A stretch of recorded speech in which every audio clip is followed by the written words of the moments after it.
Hi, everyone, and welcome to the next episode of the Frame by Frame UX podcast. We are your co hosts, William Carson and Zach Orleski. Today, we wanted to talk about how to future proof your design career. This one is rough because there's a lot of skill based practice and information that goes into it. There's also a lot of expectation building and just a lot to learn from the community. So, I guess the easiest way to start is just mention what we did. So, first of all, we both did Career Foundry's UX design program. And then after graduating, we both tried really hard to become the best designers we could be. And now we're working. That's the simplest way to put it, is that we tried our best to be good designers instead of expert job seekers. That way we could get jobs and actually be good at it. I might catch flack about the way I said that, but that's okay. No, I think it's fine to say that. I was always interested in design. I've always been in the realm of design. Did I know what UX design was before? No. I mean, at least I had an idea of what it was. I just didn't know the term. I didn't know, the depth of it really.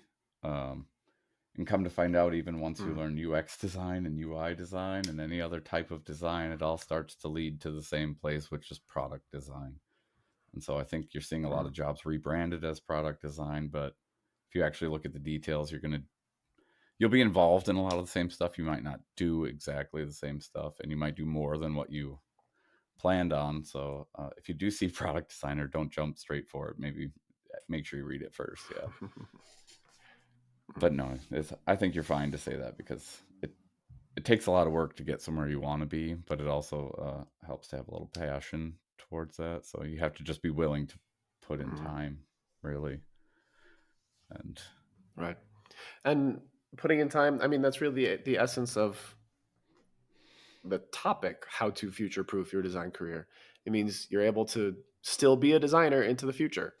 And you can't do that unless you become a good designer. And we are seeing a handful of peers graduate from their career change programs or boot camps and put most of their efforts into becoming a good job seeker. There's nothing wrong with that. It helps build skills that you can get out of the unemployed market. But that also means you spent time not working on your design skills. So then you could be an unfortunate layoff in the future.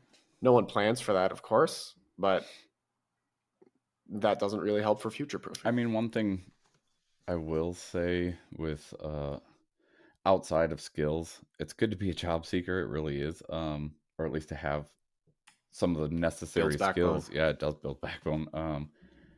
You do have to be good at selling stuff. I mean, that's part of design. You have to sell your idea. Mm-hmm. Even going into fine arts, like do a lot of diehard artists or like soul artists believe they have to sell stuff? No. Is it nice to sell your work or know that it's appreciated? Absolutely. But again, Mm-hmm. it Right. can be an original idea and you can throw banana peels at the wall all day. If you can sell it, you can continue to do that the rest of your life, no questions asked. Comfortably, I don't know. Like, can you Mm-hmm. put a price on doing something you really enjoy every day? Yes, obviously, people do. Um, should you? That shouldn't be your goal. So, if you want to be a good designer, maybe get good at design before you dump all your time into chasing down Mm-hmm. recruiters because there's not just Right. one of you at that point. Like, as a designer, yes, there's many designers, but we all have different ways of doing it. I don't care. We both went to Career Foundry and did their boot camp, but we Mm-hmm. both probably have two totally different design styles as far as how we hit problems or how we look at them, or even as far as asking questions about solutions to problems that we're trying to design for. We Right. both probably have different methodologies and different preferred ways of going about it. So but we both look for the jobs the same way. I know you will do the same thing I'm Mm-hmm. going to do relatively close linearly that I do. So Probably, I yeah. think, yeah, it goes to being an artist. I mean, I got beat in a competition for a grant once. I spent 6.5 months doing pointillisms.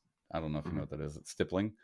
So tiny, tiny Not little familiar. dots and millions of them. MC Escher was a big artist that used it. But yeah, I spent Cool. 6.5 months putting dots on paper and then turned in this, what I thought was a gorgeous piece. And I got beat out by somebody who did like, I would call it like the modern graffiti style. Like it was spray painted, basically stick figures that were Hmm. colored really abstract and crazy. It did look cool. Like I'm glad he won. It was very original. It was super. Mhm. But it was like one of those things where it's like, so design is really like just get any idea out.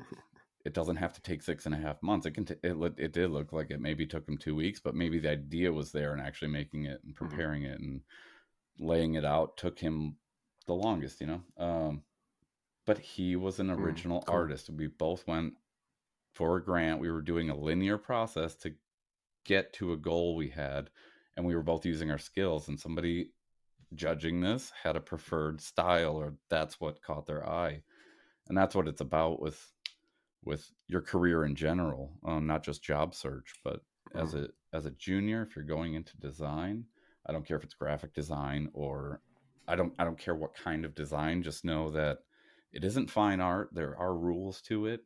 If you learn the rules, you can play with them a little better and maybe even break most of them. Mhm. Um, but you know why you're doing that at that point, which makes you a better designer, and people are going to like your work or gravitate towards your portfolios because you're just good at presenting that information in a Mhm. aesthetically pleasing way. I know a lot of UXers kind of frown when you're talking visuals because UX is about the user, and it's like in our Mhm. world right now, technology has advanced to the point where I need something really pretty that does function good, but the look of it should be as aesthetically pleasing as the use. It should be so simple to just look and have it relax you instead of stress you to use it. I don't know. I'm not a big fan of Right. reds being Mhm. used in apps either because it's already a cautious color. Invokes a Right. little anger. But yeah, so when if something calms me down, I prefer that app. I'm a big fan of the breathe apps as far as like Mhm. Mhm. the It's great. styles. But yeah, no, if you hit something with an original style or a way that you like to do it. So again, with product design, Will, you design totally different than I do. And you also use a different medium. You're using bubbles, and I'm Mhm. making prototypes and using Illustrator and Photoshop to make mock-ups and all sorts of other things and videos and animations. And it's we have our the companies we work for are two totally different industries, so we both have a Mhm. purpose there. But if you Mhm. And also come from different motivations too. absolutely, and as far as future proofing, you're going a great route with the bubble software. I think that'll keep you relatively busy. I don't think you'll have a problem going. Very, very busy. Yeah, and at some point, if there's ever a situation where you don't work for that company anymore, I don't think you'll have a problem if you stay up to date with codeless design.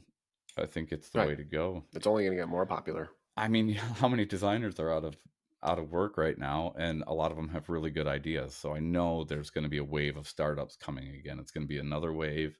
There's going to be new Right. ideas playing with the Mhm. technology we have, and codeless programming and codeless design have a lot coming. So I think you've Mhm. done a good job in that way. So do you have advice for anybody listening? Like, are, is that what you aimed for? Did you purposely go, oh, I like using, we'll just do Webflow, for example, codeless website building. And yeah, did you see that? And we're like, I have to go this route with it because I don't want to program. There were a couple of things specifically that I did to make myself relevant for the future, and a couple things from different areas of the approach that you even talked about throughout the last couple minutes. As far as hard skills go, I had already been volunteering for the company. I had understood throughout my conversations with my boss, the founder, that he was the only person in the product organization. He was the only product person at all. And I knew that as the team got, no, not the team, but as we picked up more clients and more customers, there would be a larger need for a larger product org. or the boss would get so busy with other things that he would have to take a step away from product. I noticed this and just decided I'm going to be the absolute best choice to bring on as the team expands. I might not be the best designer, but I can definitely be the person who knows the product enough to the point where he doesn't have to train me very much, which that would save him a lot of time. Even if I'm not a great designer and he needs to train a little bit on design work, he wouldn't have to train me in how to use Bubble Yeah, or where to find the different pages of the app. you start to turn yourself into Like I the. did the onboarding myself. Oh, see, yeah. So that's Yeah. your So time. so I've mentioned this a couple other times on the show. About 8 or 9 months into my job seeking, I took a full month off of applying for anything and a full month off of volunteering. That's actually when this podcast started. But I also read a lot and I asked myself the important questions like, hey, what exactly do I want to do with my full career? Am I willing to work a job I don't particularly care about? What do I want my tombstone to read when I'm laid to rest? What do you want on your Like, tombstone? legitimately. Do you remember Exactly. those commercials? I'm sorry to Um, butt in, but no, no, great I don't. great advertising. It was for frozen pizza or something. Sorry. Yeah. I want pizza now. The advertisement worked. Yes. Um, but I asked those questions and I answered honestly, like, no, I don't really want to work a job I don't like again. I've done that many times. I don't want to do it again. That's why I'm in this mess in the first place of doing a career change. So, no, I'm not willing to do that anymore. Um, Easier said than done. Some people have more responsibilities than others. So, if the time frame of searching for a job you love takes longer, I understand and do whatever you have to do to make that happen. Um, but during that month, I asked, like, hey, do I only want to work in Figma and the couple tools I already know? Probably not. I would like to expand a little bit.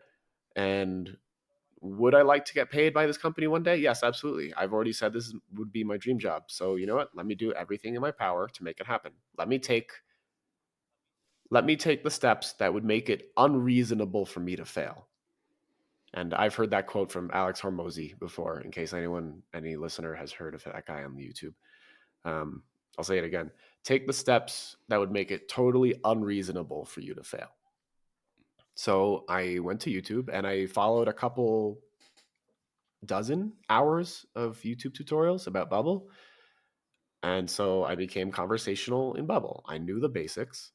And then I came back after the month and I told my boss, hey, I know Bubble now. Throw me in. I can handle it.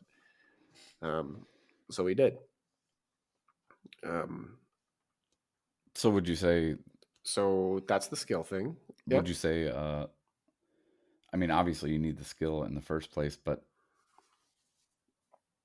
you have to step outside of your initial designer role. I'm finding that in my own position is absolutely. yes, I was hired in as the designer, and then I made a few decisions and opened my mouth about a few things, and I'm in a position that I never planned on being in, but I also had to pick up on things Hmm. I never planned on having to do. And most of them I am Right. interested in. I mean, all aspects of designing a product to me are fascinating. I'm not a coder, but I do try to learn as much Hmm. as I can, or at least stay up to date about things we're using, or what certain terms mean, or you know, I mean, we've had episodes about it before. I've talked to my devs more than I think I talk to my wife sometimes. But Hmm. yeah, I think if you're new, or even if you've been in this industry, that we're now in a time where companies are laying people off. They are downsizing. They are watching their paychecks, and the era of inflated, you know, Norman Nielsen pay is over. I think it's Right. done, and Yeah. I think I'm not sad I missed out on the historical paychecks that were going on.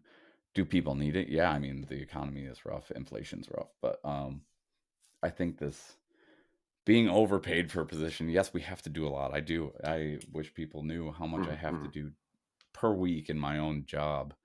Do I feel like I'm underpaid? Absolutely not. I make good money. I'm doing something I absolutely love. Like I go to work in the best mood I've ever been in my entire life. I look forward to it.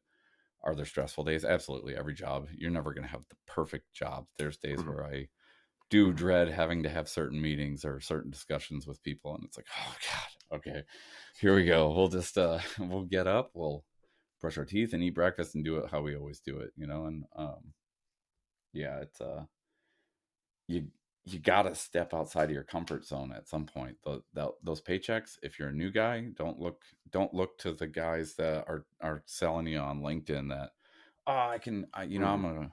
I can hook you up with my recruiters or my connections, and I can give you some tips and tricks, and you'll make $110,000 a year to start as a junior. It's like, no, no, no, Mhm. no, that's not going to fly anymore. Mhm. Similar to that, unrelated, but kind of similar.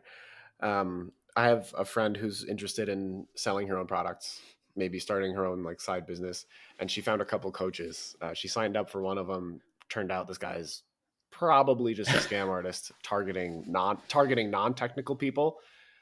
Um, so that was really really sad to hear. She's technical, and so she caught on like within the Super first quick, week and yeah. immediately demanded a refund and got it. Um, yeah, It's sad. That's a got to choose your coach as well. We did do an episode about that Yeah, already with choosing choosing mentors and coaches, mentors, but and yeah, we should do one maybe that kind of highlights some scams or does like a little yeah, the maybe. more you know episode. It's tough though because scams just get weirder and weirder, and Hmm. yeah, I wasn't a big fan of all the scams happening for people looking for jobs. Like, man, Yeah. these people are looking for a paycheck, and you're just taking their money. It's like you're no Robin Yeah. Hood, dude. You're Hmm. you're just straight up effing people. No, it's but honestly, like I think with the pay, people need to be understanding. Like these companies are going to ask you to do more, and they're going to pay you less. Which I mean, do I agree with it? No, you shouldn't offer somebody $30,000 to do the work we have to do. However, I don't feel that I need to make the $150,000 a year uh, to to do what I'm doing right now. Like, what, you want to have a one-man team forever, or would you like to have a design team that loves what they do and you actually start to push the industry again? I mean, you see it with Apple. Hmm. What, they have an iPhone update every year. Sorry, Apple, if you ever want to endorse me, that's cool. Love your products, but I don't like your business model at the moment. Every year. I'm wearing your headphones Yeah, right now. exactly. Sorry. So yeah, it's like every year you're pushing a new iPhone. They're built great. My iPhones have always been quality. Other than the full glass ones, we won't talk about those because I dropped too many of those. But for the most part, a phone will last me 6, 7, 8 years. So the price point, it does seem ouch if you're buying a phone every year for like no real upgrade. Right. Oh, we put the Lightning C charger in. It's like, well, you have to in Europe. That's a requirement. So Hmm. you didn't change anything. You were told you had to, and now you're charging people for the new model. It's fine. That's business. I get it. But they're not really pushing the envelope anymore, as far as I'm concerned. Like they're snowboard goggles with the TV screen in them. Like, great. I mean, I'm a big fan of where AR can take us. I know first iterations have to happen. They can be ugly. I mean, the headphone case for the headphones I'm wearing right now kind of looks like I'm carrying around a bra and a weird leather purse. Um, so Apple, what the Nice. hell? Yeah. No, I think it's just a shame, but they'd make a good product, so I'll stay with them. But they don't push the envelope. Look at Google. Google's doing the same thing. Like they're just buying up the internet. Like that's what they're doing. Amazon also, like, they Mm. did do a good job putting local bookstores out of business, which was also a shame. Like, terrible for the local business.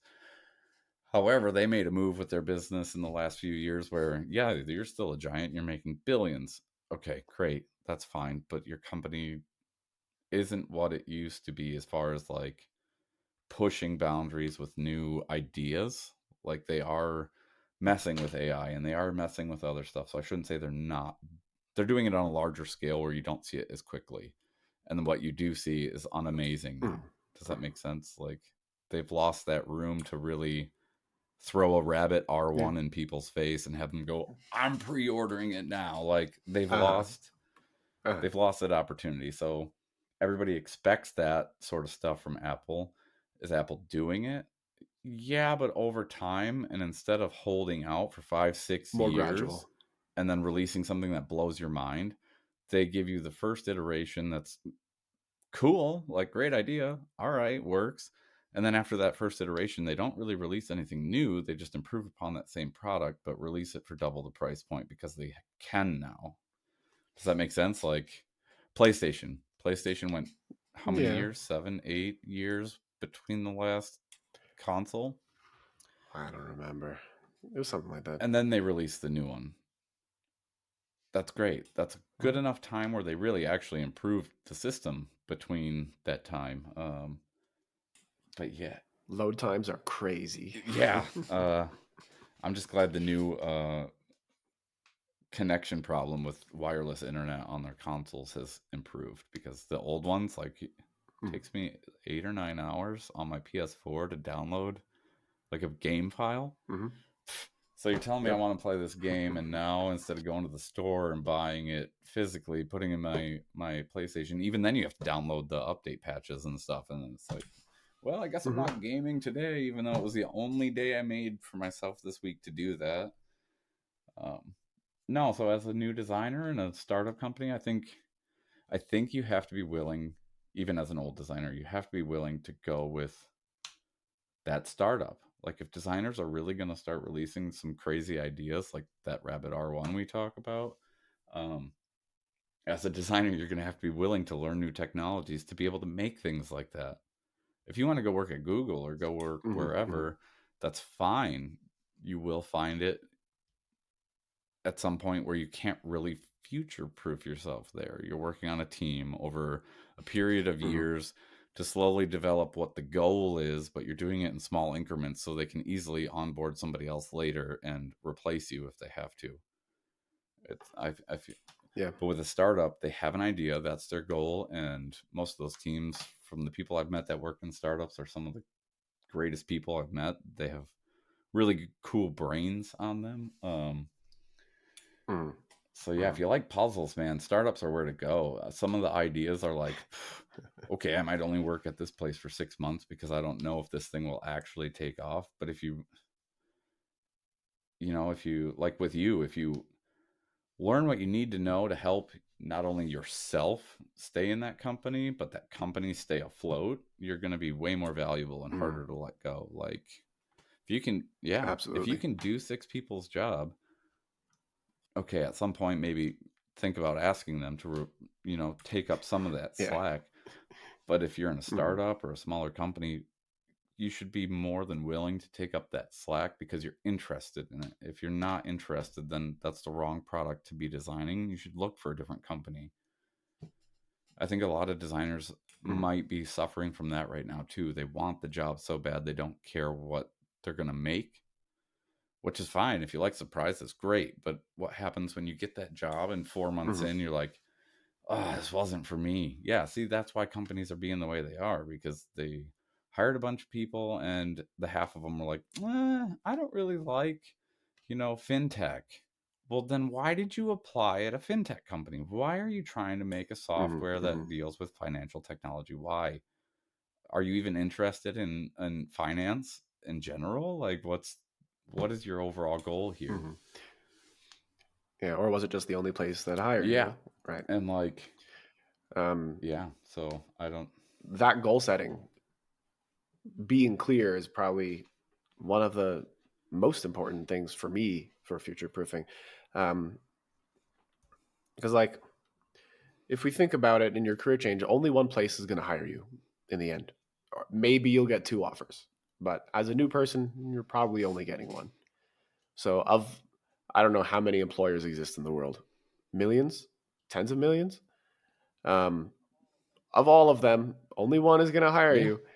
So, my belief is why have a 0.0001% chance that all employers are going to hire you when you could build yourself up to a 50% chance that one or two places hire Yeah, I you? mean, if That's you much better. know Much better. As a junior, if you know that your chances are slim and you're ready to just grab anything, then really be ready for what can be thrown at you and just be prepared to enjoy the work, not the product maybe at that point. But then is your heart in it is my question. Like if I'm designing Right. something and I don't really totally care about the outcome or what that end thing is, uh, for example, I work that makes tax software.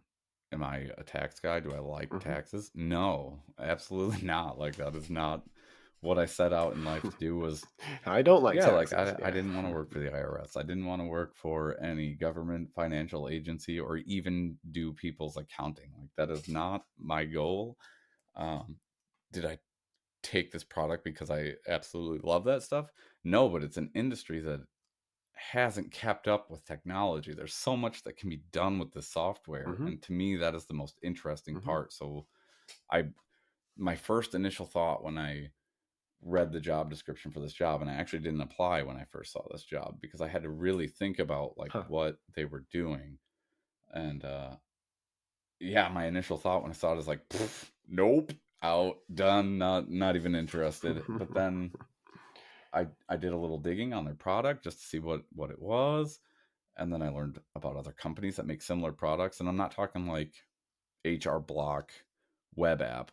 This is like a software Hmm. for tax lawyers to use with clients involving the information in the process. So it's like from client to tax attorney to the actual tax office. These people will be using this. Hmm. And to me, that was fascinating that they were still like juggling work email with teams, with Oh, phone wow. calls, and then private emails and texts and whatever with these clients. And it's like, how do you not lose more stuff? Like how Hmm. are you not wasting all your time? And then I got in the I know we're running on time, sorry. I went to the interview process with a lot of these people and started learning more about the user. This was after I got the job, but before that, I didn't think I'd be interested. I read more and then realized that this industry itself was lacking, and there could be a push Hmm. for better technology or better a better solution. And the more I thought about it, and then immediately I was like, okay, I'm going to apply. And then I think it was after my second interview, I got a third phone call with the CEO or whatever, and he was like, I thought there was going to be more interviews, and he was like, yeah, so we're gonna call you back in a little bit. I just wanted to let you know that we have a couple more interviews, but we're really interested in you. And then I got an email like within 20 minutes, and I was like, a job Hmm. offer? Do I really want to work for a tax company? Hmm. And to actually work there, I had to learn a lot of things I didn't think I wanted to learn, but the more I learned, like it's incredible. It's amazing. It's probably one of the most complex problems I've ever had to solve, but it's been a lot of fun. So I'm really glad like my Yeah. thought was correct. And so I think if you're gonna Hmm. future proof yourself, Yeah. You saw an yeah, opportunity. you see that's the other part about Hmm. future proofing yourself. Like look for every little opportunity, even if it's I don't want to say job wise, but like in your industry, in your product, look for every opportunity you can to learn more and to actually be able to do more and be more knowledgeable about certain things because you're going to be able to design better once you know these things. Don't slack on practicing design, but you should also, like you, take the initiative and be like, okay, if I make myself more knowledgeable on this, I'm the most important person in this area for that. And so, um, Hmm. And I don't even mean like look for opportunities in the moment, but also look at any product you've used, any product you're interested in, any team you're interested in joining, and see and try to think where could this team be in a year or in 3 years or in 5 years? Is this industry likely to improve or grow? Or is it dying like newspaper? You should absolutely not go trying to chase down newspaper organizations or magazines or anything like that. It's a dying media. Um, but like I don't even know. I'll Um, anything that touches AI, that's going to improve over the next 10 years, pretty much guaranteed. So, a lot of industries are about to be improved by AI. Um, any sort of governmental websites or tools, they're always lagging behind.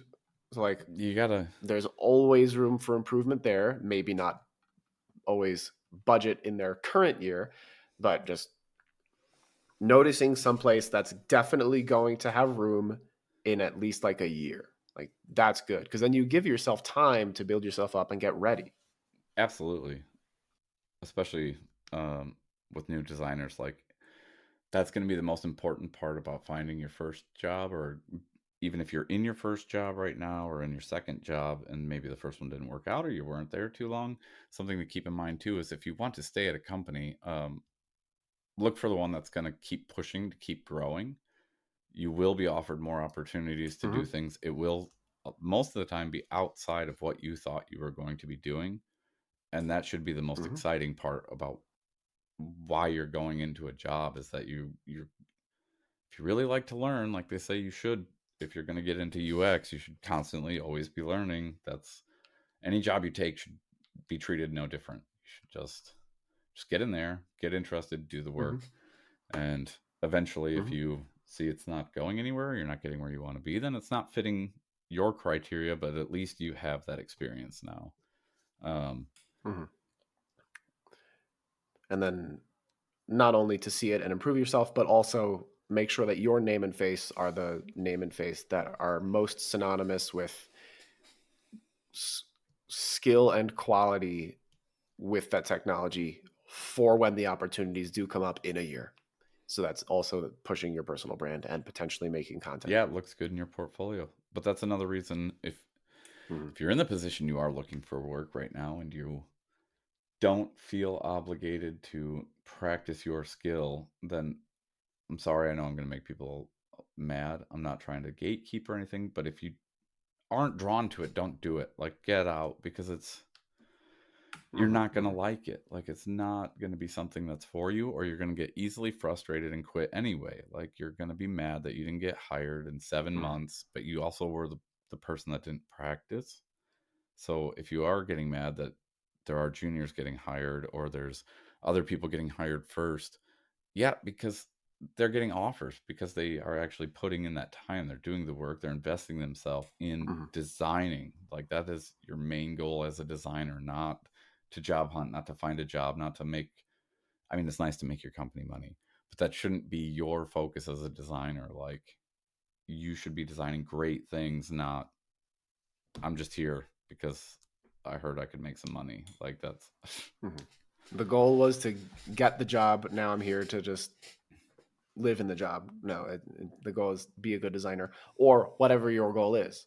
For me, it's more specifically, it's I want to understand how good products are made to the point where people want to buy them and people are actually benefited by them. I'm also interested in how companies are run based on good products. So for me, it's more of the understand the whole business centered around the product thing. Um, but that needs design. So I ended up entering through the design route. I have a feeling, I don't know why, but I get this feeling that at some point, it's not that we're going to stop using technology as we know it. That would be crazy. I feel like, because I'm slowly seeing it happen with, let's say, we'll start with my example of social media. If anybody's out there trying to be a social media content designer or whatever, double check yourself, because things come and go. Facebook is dead. Sorry, I don't. For some For some groups, groups, yeah, yeah, for yeah. some groups. It's still good for the older crowd who run local orgs or local Which is businesses. fine. No, Like that's really totally good for cool. coaching and But stuff. if you're getting involved with social media stuff, don't jump on the current popular one. Maybe try to find somebody that's up and Mhm. coming, and be the next Snapchat. Like, be the next one. Don't make your goal like, oh, I want to just go be a designer at TikTok, or I want to go, like, great. That's a good goal to have. That's cool. At least you know where you want to be or what you want to do. I'm not saying don't go for that, but if you're really looking to push yourself, don't make them the place you're applying. Maybe start looking at that startup, because you might end up there for years. Because if you get in on the ground floor and Mm-hmm. you learn what you need to learn and you're actually interested in it and really do enjoy it, you have the long haul possibility. Whereas a lot of these big companies, once again, the reason you don't see people lining up, for 2 miles at an Apple store anymore, because nobody's excited. They can pre-order online and the upgrades are just upgrades. Like, great, my phone can hold 2 terabytes of memory now. Super. Like, that does nothing for me, because, it's give me Mm-hmm. my iPhone with the Rabbit R1 in there and we would talk. Like, then I would talk that Apple, revolutionized the cell phone once again. Like, they reinvented the wheel on that. But yeah, nobody's doing that. So future proof yourself. Go to a company that's smaller, that has some room to grow, and that will value your ideas. I think that's a really other important thing, is to future proof yourself. Find somewhere where your opinion matters. Find somewhere you're listened to. That doesn't mean you have to be a lead designer anywhere. You can be a junior, but a good lead designer listens to the people working for them. What's the point of having a team if I'm going to ignore all their ideas? 90% of the time when Mm-hmm. something has to get done at work now, I have so much other things to do that I come up with like a quick monkey brain scheme of how maybe it could work out. And I'll have a half-hour meeting with another designer and be like, okay, I know you can do this. I know you're very well capable with um, Figma or certain designs, or how Flutter functions, and the best way to go about this for mobile app. I'll tell them, okay, we have an idea. Here's what's going on. I did a bunch of interviews. This is what I found out. Here's my harebrained idea for this thing.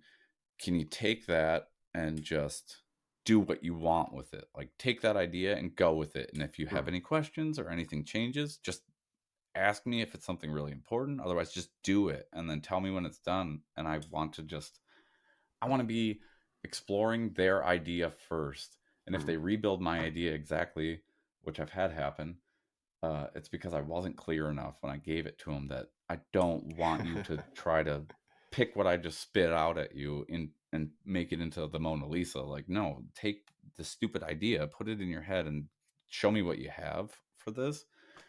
And then we're going to have another 30-minute to an hour meeting and we'll talk about our ideas. And sometimes it doesn't work that way.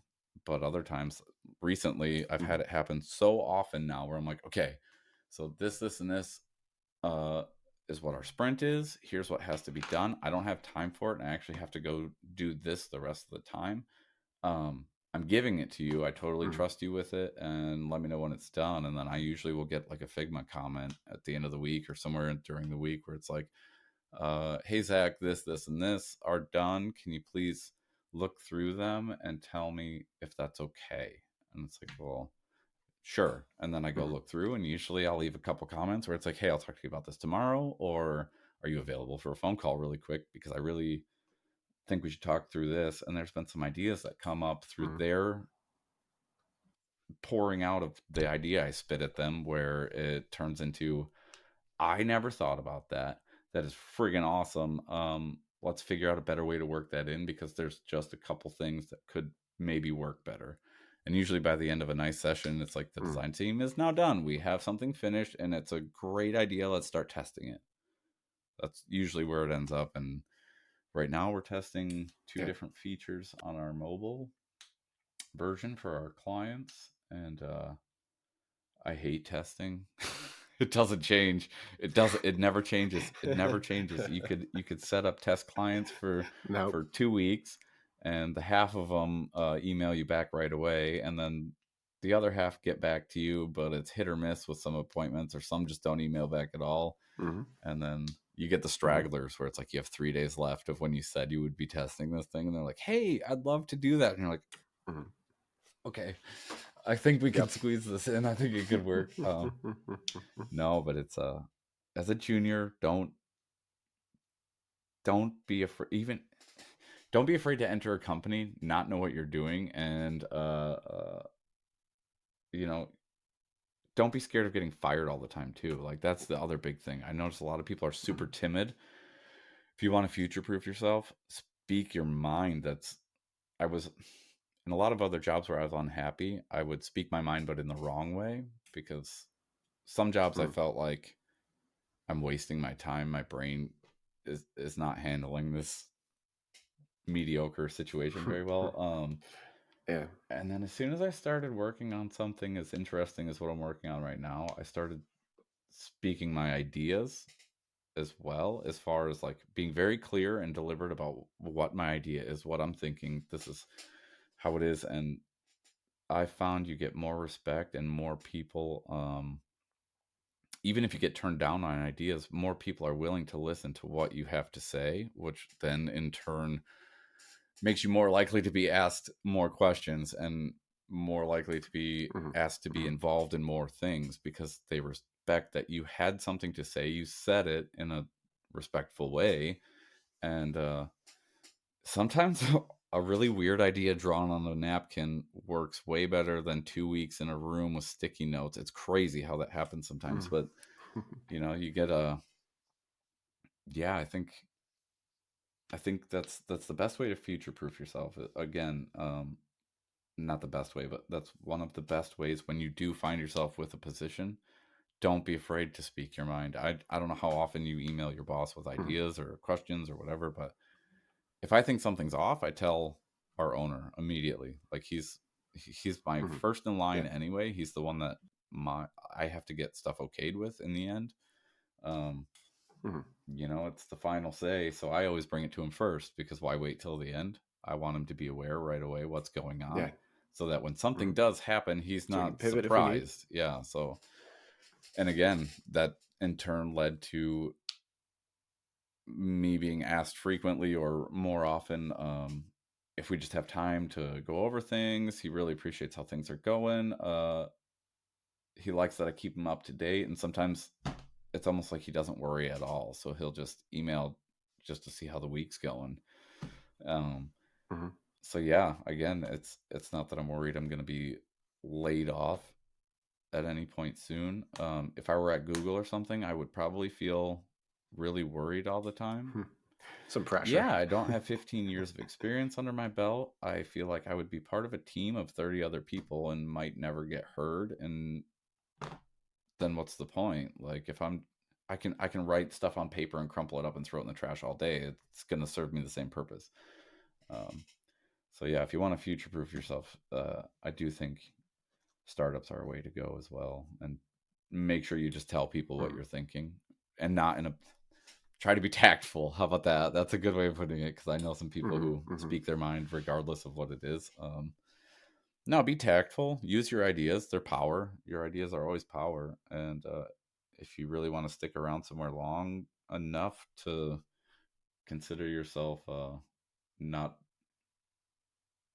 um, you're not disposable. Like they can't just throw you away at that point because you're involved. Hmm. I mean, sure they can. Why not? It's how it works sometimes, but no, it's better to tell people what you think and be tactful about it. And I think that makes you more somebody they're going to come to later anyway. Like, hey, we really respect that you did that. We want to know what you think about this then, because we've been hiding that we've gotten some bad Hmm. reviews about this, or this, because we don't want, yeah, they don't want the Hmm. hard feedback sometimes. And more designers are willing to talk to you as well. Like if you're working with a team of designers, you'll probably get better reviews from people like, they're they give really good feedback. They're easy Yeah. to work with. When I have feedback for them, they take it with a grain of salt. Like, yeah, it's just don't get kicked out. Like that's the thing. You're in the club, don't get kicked out.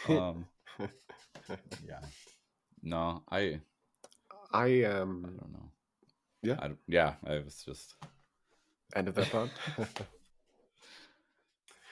I have kind of just two final thoughts here. One is more a specific, unique to a relationship that I recently built with a UX researcher. Um, I met one in person in Denver recently, and they are recently laid off. They have 5 years of experience as a researcher, and they're getting interviews. Nothing landed yet, but they most recently told me that they think they're just going to go do another career change, just get out of UX. Which, if they don't want to do it, that's fine. But I also heard them say, like, yeah, I can do some things in Figma. I've never really touched auto layout, so I Oof. really can't do Yeah, anything like that's that.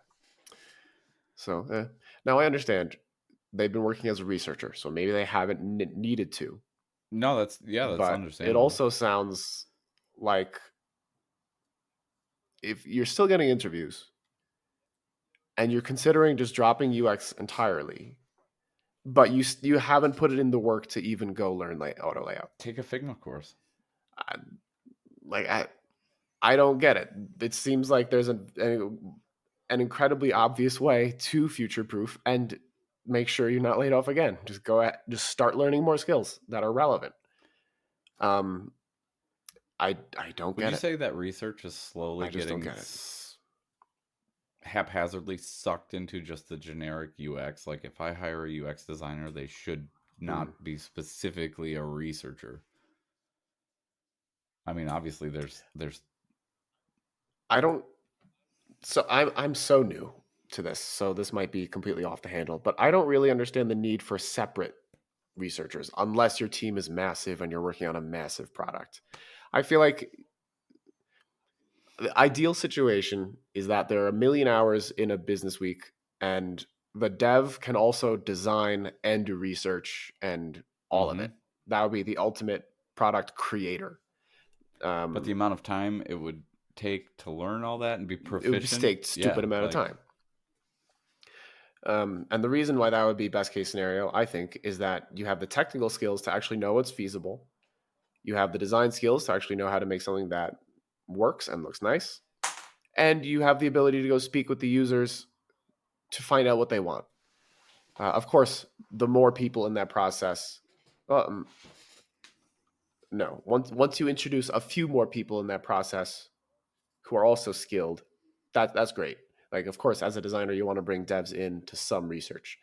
Um, but if you have all of that in one person, then you can save a wild amount of time. So I don't really know why only researching is a full position unless your team is massive and can't handle the combination of responsibilities.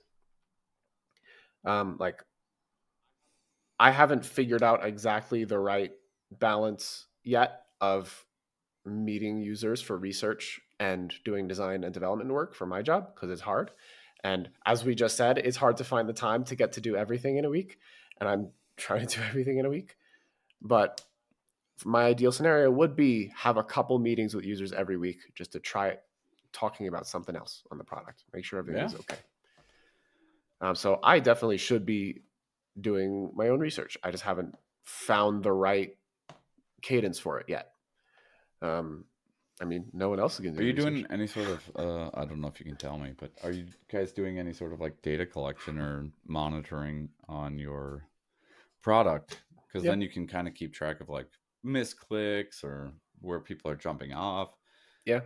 There are user replays and a bunch of like user Are you activity info. automating that at all? Um, Slowly. I've never really built out a dashboard in any of those tools until literally last week, and so I'm not great at it yet. But as the weeks go by, I'm getting better at it, and I'm able to pull more insights from See, it. because that stuff will nothing beats talking to a regular user, but it is Right. once again, I'll say it, testing sucks because you'll line up all this time or try to get a hold of all these testers and make interviews Hmm. work. Interviews are another one.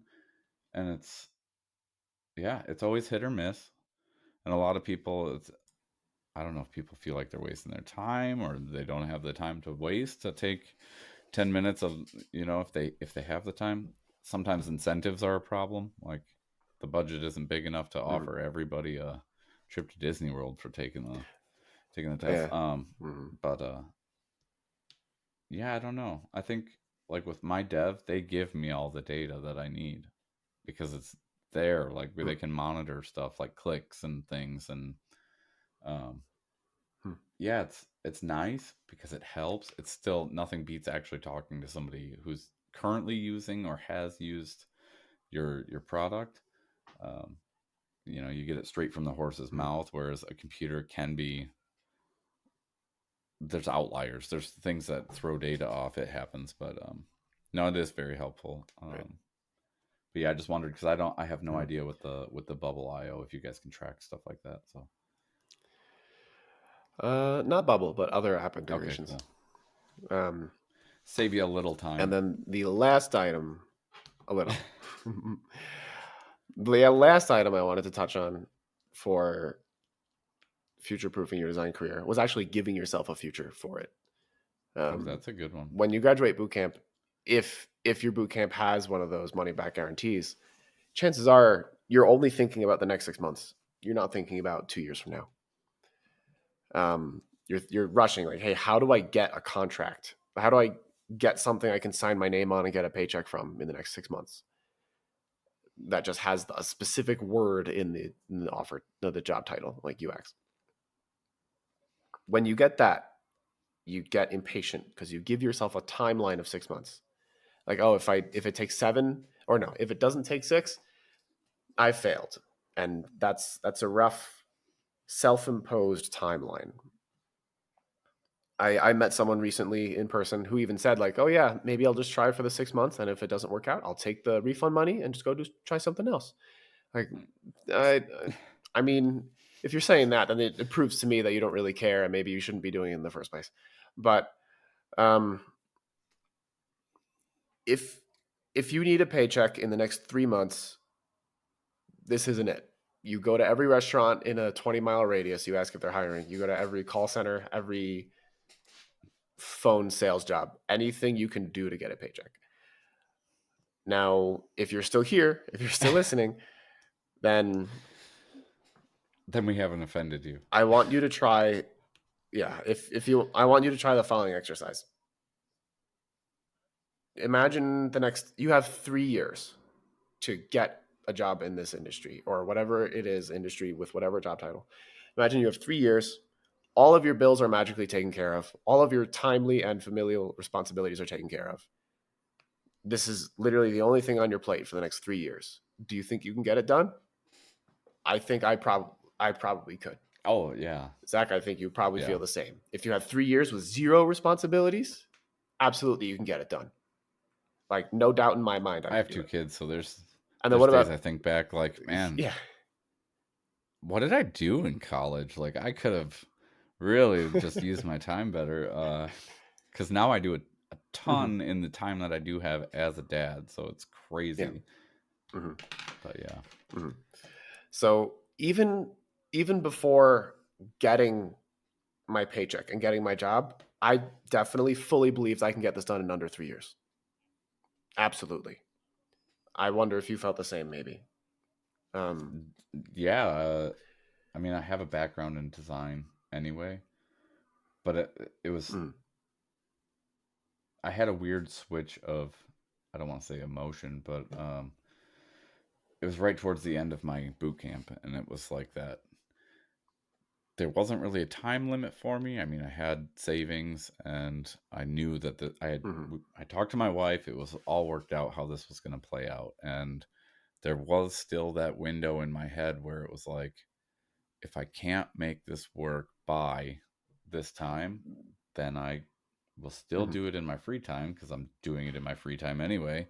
But I have some reservations, obviously, about going to a job I hate, but there's never that unwillingness to do work that I didn't want to do. Like, that was never something that wasn't an option, if that makes sense. Like, would I go scrub dishes at the end of a day? If that's what it takes to still keep my house and feed my family, I'll happily work in kitchens. I mean, I cooked all through college. I've worked in restaurants. I have no problem cooking. I've worked construction. I've done all sorts of stuff because design has been so unpredictable over the years. For me, at least, it's just been an unpredictable path as far as, I mean, I tattooed for 12 years. Like, what? So to pull us back to the activity, 3 years, 0 responsibilities. Do we think we can do this? And what activities will we do if we would literally like write out on a piece of note paper, like, what are the steps we would take? Like, all right, well, first I'd try to get an idea for the skills I would learn and in what order. All right, well, how do I figure that out? Well, I go to LinkedIn, I go to Reddit, I go to anywhere on the internet, start looking for advice. Eventually, I'll start finding certain names pop up and certain viewer counts or like counts. So I'll know what the community tends to drift towards and like as advice. I'll know the people to drift towards. I'll start following them on LinkedIn, start connecting with higher and higher profile people so that eventually I can have conversations with those high profile people, get an idea of what I should learn in what order, start learning those things. And again, if I have 3 years, zero responsibilities, I know this is a totally imaginative situation, but 3 years with zero responsibilities, yeah, I could go start learning those skills. I could start improving them. I could improve them bit by bit every day. And by the end of a couple months, some of these skills will be passable. Like, you can make a good login screen after what, 5 hours of researching login screens? Yeah, you can do one You pretty could quick. do it. Yeah. So then, all right, we've figured out the big people in whatever the industry is. We figured out what skills we need to learn, in what order. We can start building the skills. We can start reaching out to other people to try to do projects. Maybe have one or two awful projects so that you learn how to have good projects. All right, now we start targeting good project, and you see how the list goes on. Once you take away that fear and the stress by just imagining no issues, you can start clearly writing down a list of actions that you could take to make it unreasonable that you would fail, like I said earlier. And then you have your list. And then you think, all right, well, is this going to take me a full 3 years? Could I do this in 2.5? That's for you to answer. And then, could I do this in 2? Could I do this in 18 months? Like, you start whittling it down from there. Then go ahead, add in back all of your responsibilities. And you think, all right, I already wrote my list. Sure, I don't have there are 168 hours in a week? I think so. All right, so I don't have a full 168 hours like I had in this imaginary no responsibility situation, but I have my list now. And I was able to picture a situation in which it wasn't stressful. All right, maybe it'll take me longer than the amount of time I shortened it down to in that little exercise of looking at the list, thinking, could this take me 2 years? Could this take me 1 year? But I have the list now, and maybe I'm not stressed about it anymore because I have the list. I know what actions I could take. And sure, maybe it'll take you longer than the 6 months of the job placement guarantee. But eliminating that fear and the stress and the anxiety over it, that will keep you in the game long term for getting the first job. And that'll go a long way to make sure that you have the skills and the patience to stick it out and actually have a future, that you even have the option to future. That's the hardest part, though, is that's what I like to help. If you aren't in the industry and you're new, that's going to be the biggest hurdle. Is you have to first get in before you can think, okay, how can I stay here? Yeah. I